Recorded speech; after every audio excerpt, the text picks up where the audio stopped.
જામનગરમાં રંગમતી નદીના કિનારે ગઈકાલે વિક્ટોરિયા બ્રિજની નીચેના ભાગે એક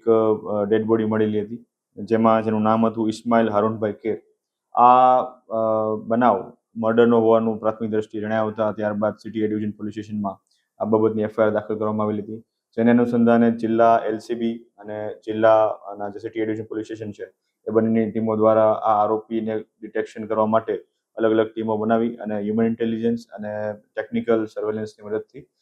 શોધખોળ ચાલુ કરવામાં આવેલી હતી. જેમાં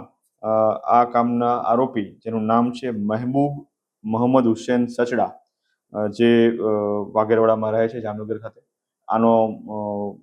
ડિટેક્શન કરવામાં આવેલું હતું અને આ આરોપીને પકડી પાડી જિલ્લા એલસીબી દ્વારા આ ગુનો ડિટેક્ટ કરવામાં આવેલો છે.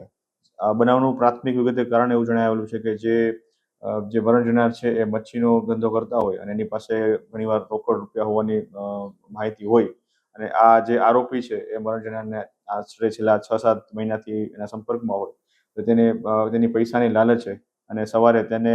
વિક્ટોરિયા બ્રિજની નીચે બોલાવી અને ત્યાં સૌપ્રથમ તેને દોરી વડે ગળા ટૂંપો આપી અને ત્યારબાદ બાજુમાં રહેલા પથ્થર વડે એના માથાના ભાગે ઈજા પહોંચાડી અને આ